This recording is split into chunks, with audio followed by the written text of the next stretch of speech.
Après la mort, il ne faut surtout pas suivre la lumière. Je ne sais pas si tu as déjà entendu parler de cette théorie, mais ça fait plusieurs jours que j'y pense et je pense avoir trouvé pourquoi. La plupart des personnes qui ont fait des expériences de mort imminente, des EMI, décrivent à peu près la même chose, un espèce de tunnel de lumière où au bout ils retrouvent toutes les personnes chères à leur cœur qui ont disparu.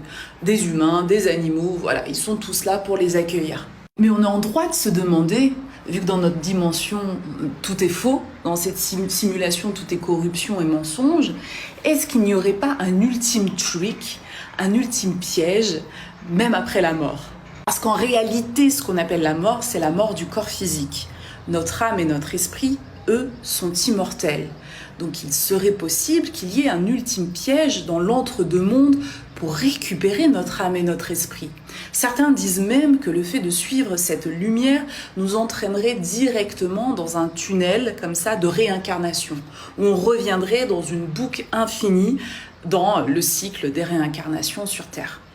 Et donc il existe toute une théorie qui serait celle de ne surtout pas suivre la lumière après la mort. Et d'ailleurs, le travail de Carl Jung avec le shadow work, le travail sur nos propres ombres en étant vivant, nous permettrait indirectement de ne pas avoir peur de la nuit, de l'ombre, même au moment du passage, le pas sage vers l'autre côté.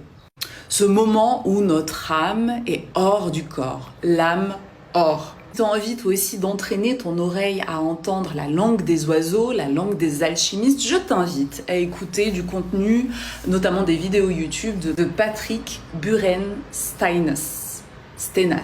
Burenstenas, je te le note.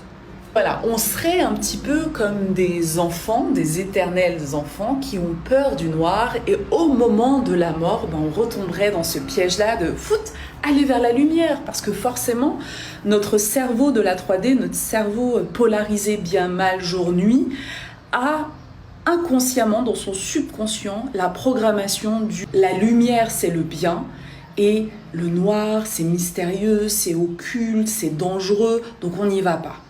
Eh bien, moi je pense que toute notre vie, on doit la passer à s'entraîner à ne pas avoir peur de la nuit, de l'ombre, mais surtout celle qui est présente en nous. Et c'est pour ça que faire son shadow work, son travail sur ses propres ombres, c'est quoi les ombres? C'est toutes les parties de nous-mêmes qu'on a enfouies, cachées, parce qu'on s'est très rapidement rendu compte que ces parties-là de nous-mêmes, qui étaient notre vérité, ne plaisaient pas forcément à notre entourage. Et ça commence avec les parents. Et quand on choisit un parcours initiatique qui soit spirituel ou dans le développement personnel, on doit tout mettre au même niveau. On doit aimer les parties de nous qui sont mal aimées par les autres parce qu'elles font partie de notre identité.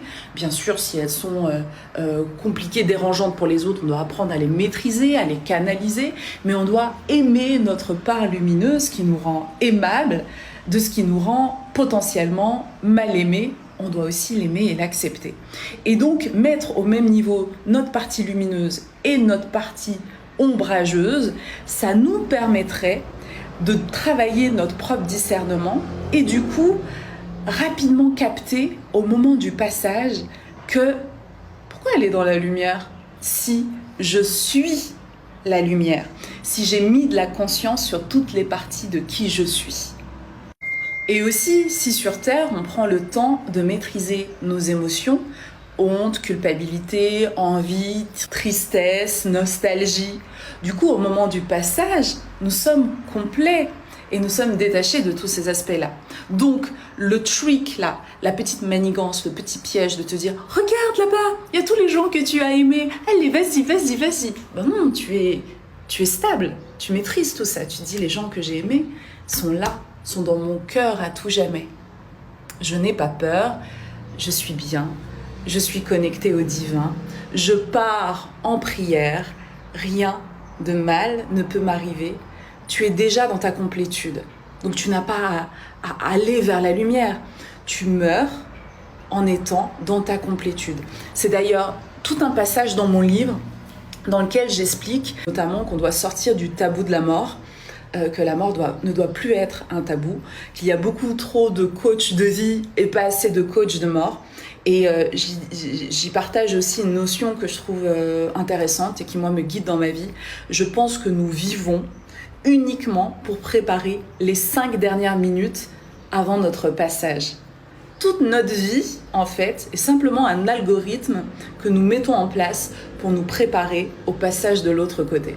Voilà, dis-moi en commentaire ce que t'en penses, si tu avais déjà réfléchi à cette notion de aller vers la lumière, oui, non, et comment tu peux déjà te préparer à ce passage.